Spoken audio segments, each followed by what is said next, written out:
Hello, everyone. Thank you for joining us once again right here on the Global Underwater Explorers YouTube channel. My name, you know me by now, is Nico Lurot, one of the hosts here on the Global Underwater Explorers YouTube channel. If you do like our content, as always, please be sure to like the video, share the video, and hit that subscribe button, tick the notification bell so you know whenever the channel is launching a brand new piece of content. But we have a special guest joining us today on the channel. He is an avid UK diver and very affluent, I think, GUE instructor, Mr. Rich Walker, who's going to be presenting us with some cool new bit of tech. Rich, welcome to the channel. Thanks, Nico. It's good to be here. So you're here to talk to us about, it's been given away in the title. You're here to talk to us about something called the Deco Planner. Is that right? That's right. Yeah. So Deco Planner is GUE's tool for planning and kind of working out decompression dives and recreational dives as well in the no stop ranges as well. Nice. And it's recently been kind of given a whole overhaul and a refresh, but it's a piece of software that I've been using since the late 90s now. I know it very, very well. I'm just glad to see it's been kind of updated to more modern times, really. Yeah, nice. Is it something that sort of you inherited, something that you helped to design? Is it something that we will have access to? Tell me. I had no part in its design whatsoever. I don't claim. I'm an avid user of it. I use it when I'm teaching classes. I use it to plan my own dives. I use it when I'm just kind of playing around with ideas for dives and how hard they could be to do and that kind of thing. So it's kind of an everyday tool for me a lot of the time. Sweet. I understand you're going to give us kind of a sneak peek into how this new version works. Is that right? That's right. What I wanted to do was basically to tell all the viewers, really give them an overview of how Deco Planner works, the kind of things that it will do, and get them running on some real basic ways to set up recreational dives, some simple technical dives, and also include CCR dives in that as well. I'm not going to go into really heavy technical detail or decompression theory or anything like that. It's really a hands-on how you use this software and the kind of things that it can do. Cool. So literally how to use the GUE Deco Planner. Here we go. Basically, yeah. So what you can see here is the screen. This is running on a Mac, but it runs on a PC and other platforms as well. There's a mobile phone version of it as well, which looks a little bit different. Perhaps we should do a different presentation on that one. But let's take a look at some of the things that you see once you've opened it. So let's not go into all of these kind of panels here, because first things first, generally when I open software, particularly stuff like Deco software, I want to make sure that it's up to date, and particularly with newly released software, it's worth just checking that you're running the latest version. I did that this morning before we started this presentation. Particularly on any new software, really, quite often the first few months that it's been released, there's always a few tweaks and additions to bring it up to speed. So just check for your updates here, make sure you're running the latest version. And as of 12th of January 2020, the latest version is 4.3.2. It's dead simple to upgrade it. If there is an upgrade available, you click upgrade, 5 minutes later you're back up and running again. So once you know you've got the right software, the best things you can do is really to go over into the settings panel. Now, the settings you'll get to, if it isn't visible on the right-hand side of your screen, just click the settings button and this whole list of options will come up. We're not going to go into all of these because they're not, most of them out the box work very well, but there's a few things you do need to know about before you start planning your dives. So let's start on the general settings first. And here you've got the basic stuff. It will default to an open circuit dive, but if you want, you can switch it to closed circuit and save so that it knows what it's doing. And there you go. I'm going to come back to open circuit because I'm going to start working on open circuit and save that. Your units, if you want to use metric or imperial, up to you. You can choose here and again, save it again. And there's a few basic things like your descent rate and your ascent rate. And the final thing you can do is to look at the decompression model that you're going to use. And you'll get two options here. Now, if you don't know anything about this, just stick with ZHL16. That model's been around for 20 or 30 years. Everybody knows how it works. It's very simple. There's also the VPM. If you are more of a bubble modeling kind of person, then VPM may be what you're after. But if you don't know, leave it on ZHL 16. So we can close that one down. And then we can go into a little bit more detail on the open circuit settings. So you can put in your gas consumption rate. So whatever it is that you breathe, it defaults to 20 liters a minute, which for most people is a little bit more than they use, but it's a nice conservative figure. And for your decompression, if you're switching to decompression gases, you can set it. And again, most people will slow down a bit on decompression, so 15 seems like a sensible number. But the defaults work well out the box. If you are a rebreather CCR diver, you can set some other bits and pieces in here. Not so much to work on here, but you can set your low set point. Your high set point will be dealt with in the planning phase. You need to worry about these other bits here. And the oxygen consumption rate is defaults to 4% of your open circuit breathing rate. So there's not really much to mess around with on the closed circuit side of things. As far as your decompression setting goes, again, it uses the gradient factors strategy to work out the decompression. And the two numbers you need to set up in here. And again, if you don't know what you're setting up here, just leave it be as it comes out the box. So it starts with 20% gradient factor low and 85% gradient factor high. And this is all getting a little bit religious these days as to who believes what number is better than the other. 2085 will work just fine. If you know what you're doing and you know how to change the numbers and what the effects of them are, by all means, change them to your preference. Like I say, if you don't know how it works, just leave it be. If you do use VPM, you can set your conservatism in here. Most people have it set to about 2. So you can leave that be. And to be honest, I'm going to leave it there because once you've done that, that will get you up and running and you can start planning your dives. Basically, out the box, this software is ready to go. And all you need to do is set it up for open circuit or closed circuit. And if you just let it run like that, it will work just fine. But if you are a rebreather diver, you do need to know to switch it to closed circuit. So without further ado, really, I can start talking about how you might plan a dive. And what you're going to do is to go over to this panel here in the top left. And all you do is you plug in the parameters of the dive that you're planning to do, the depth, the time, the percentage of oxygen that's in your mixture, whether you're using a nitrox or air or whatever it is that you're using. You program that all in and you tell it to plan the dive. So let's do a nice simple dive here. Let's dive to 30 meters, which is 100 feet if you're watching in an imperial place. And let's put in a 25-minute bottom time. And we're going to use nitrox 32 for this dive. And you can then press the plan dive in the bottom left. Oh, wow. And you'll be given a sequence of stops that you need to do on the way out. Now, this is a very conservative kind of ascent rate. Basically, you come up to 12 meters and then you just spend 1 minute at 12, at 9, at 6, and at 3 meters up to the surface, which in reality is a no-stop dive. I think anybody that dives 32% regularly will know that that is a no-stop dive.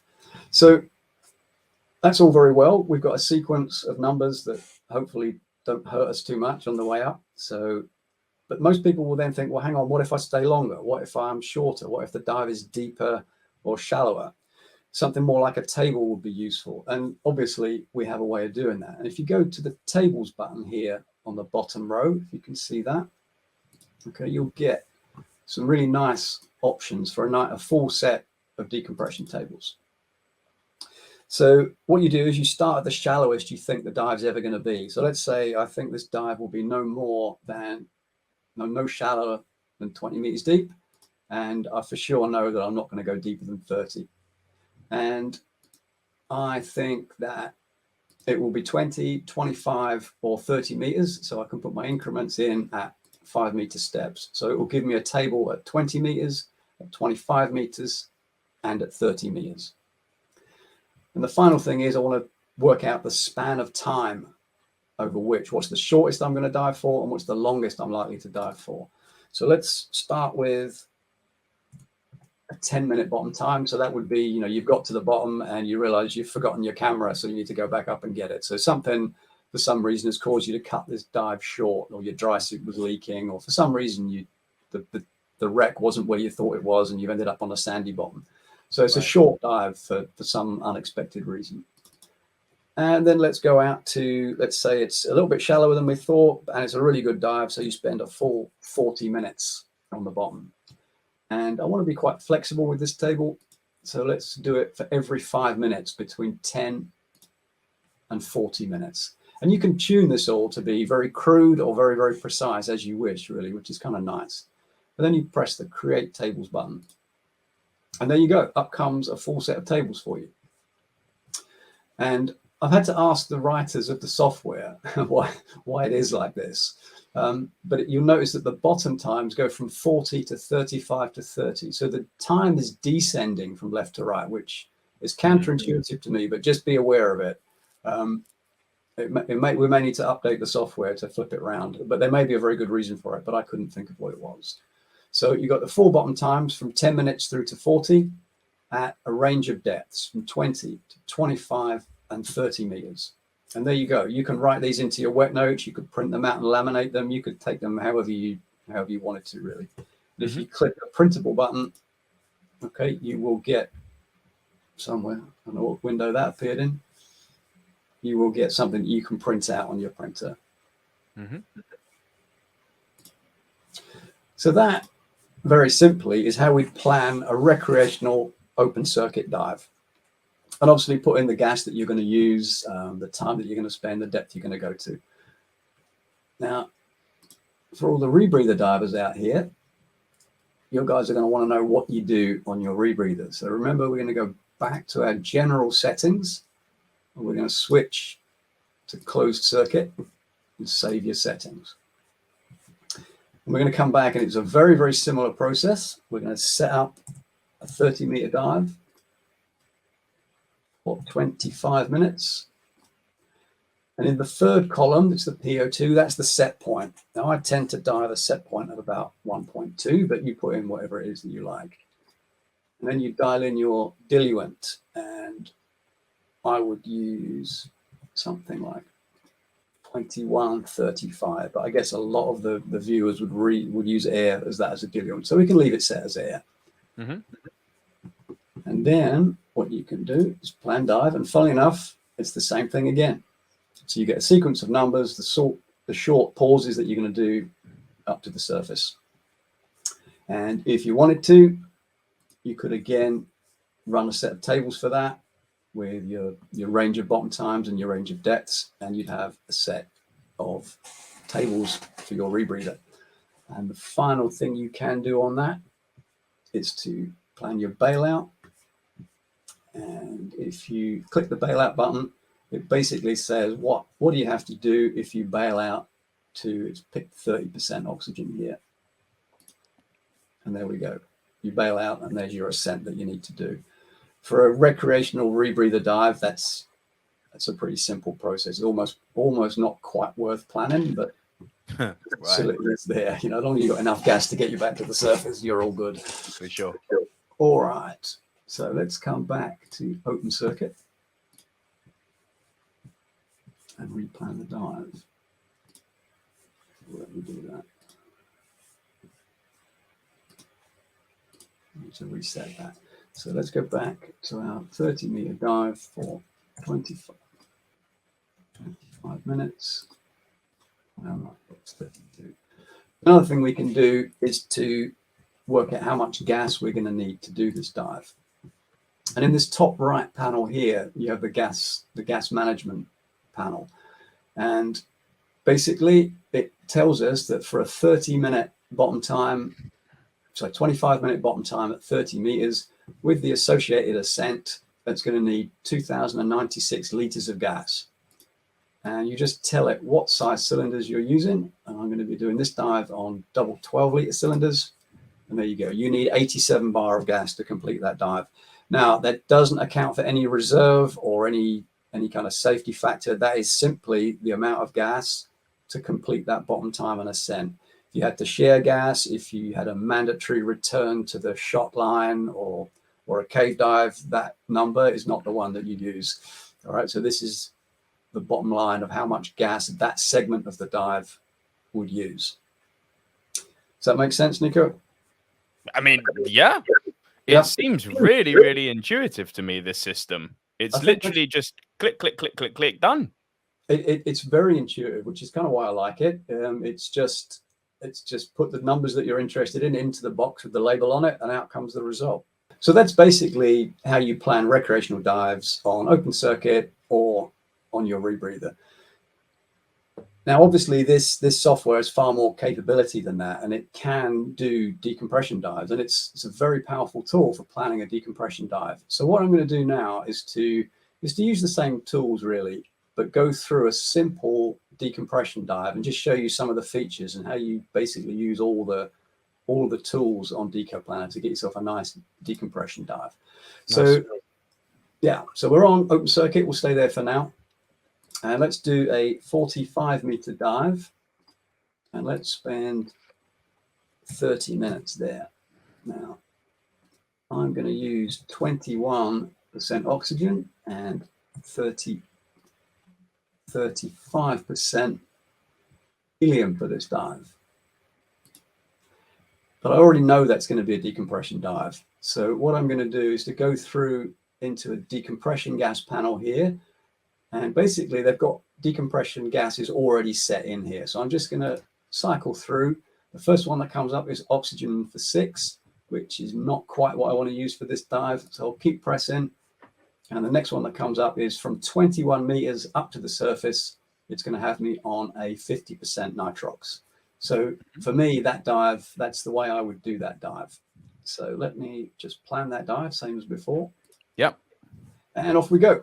So what it does is the first layer in here is the 45-meter dive for 30 minutes on the back gas 2135. So that takes me 5 minutes to get to the bottom. After 30 minutes, I begin the ascent, and then I ascend up to 24 meters where it thinks I need to do another minute. And then we go up to 21 meters. Now, remember, we're switching to our decompression gas at 21 meters. Deco Planner already knows that. So it puts us on to 50% nitrox. And then we do 1 minute, 1 minute, 2 minutes, 2 minutes, 3 minutes, 7 minutes at 6 meters, and then 12 minutes at 3.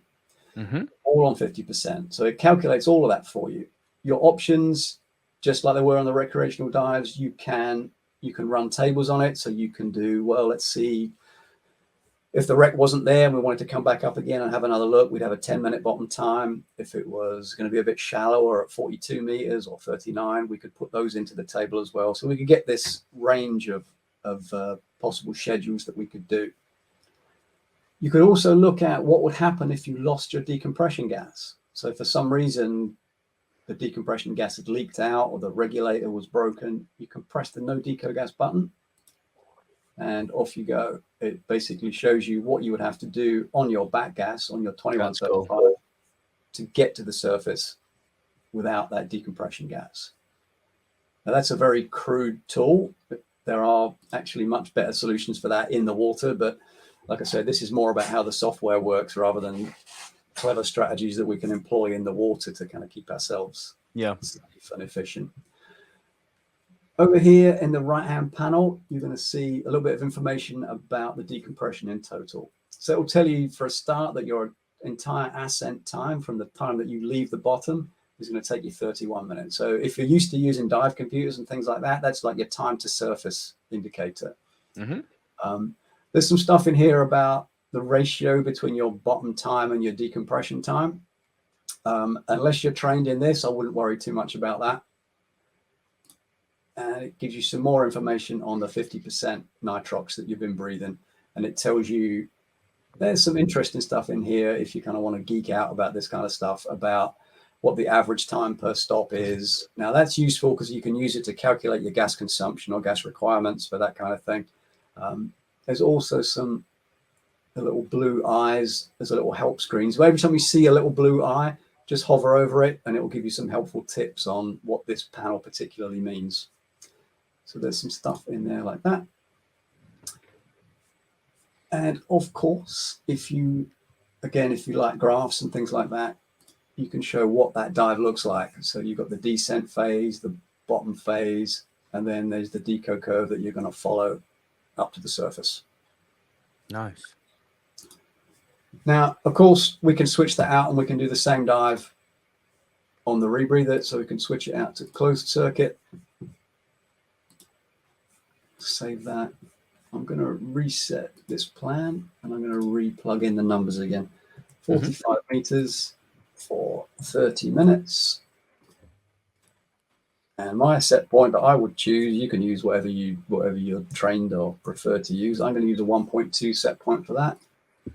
And I would use, for this dive, a diluent of 18% oxygen and 45% helium. And I can run that dive plan. And funnily enough, you're starting to get the idea of how this all works.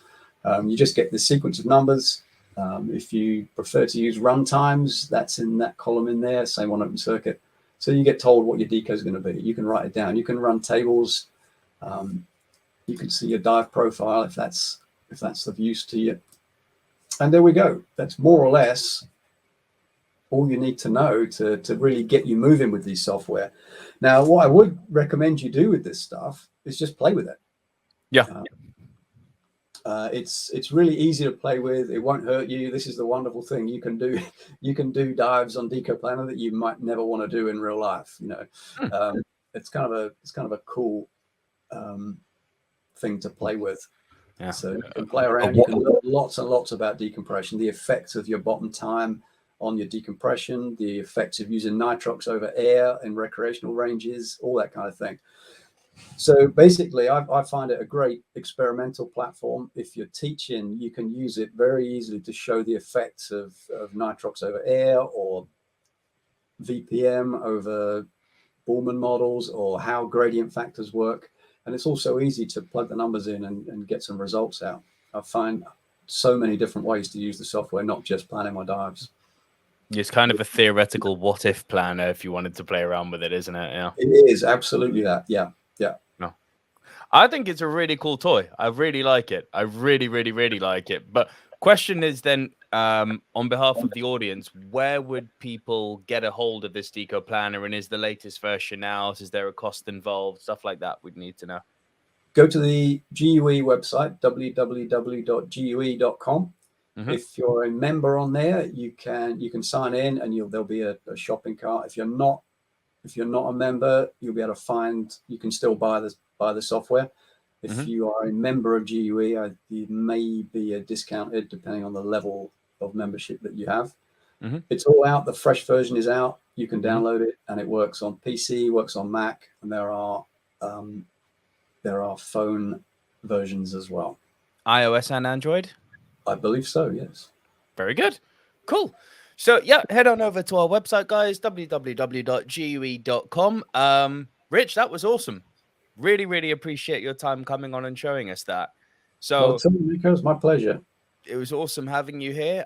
Thanks to all of our community for watching as always. As I've mentioned at the top of the show, please do like the video if you have appreciated this content. You've essentially just had a free course here, guys, so I hope you do like the video. Please do share the video with anyone who you think will be interested to learn how to use the GUE Deco Planner. Hit the subscribe button so you know whenever we've got fresh content coming out. And I'll say preemptively, keep tuned to the channel, especially throughout the summer months. Rich and I are hoping to do a little bit of diving together and bring you some more UK vlogs this year. So stay tuned, stay safe. And until next time, we will see you all very, very soon right here on the GUE YouTube channel. Rich, thank you again, sir. Thank you.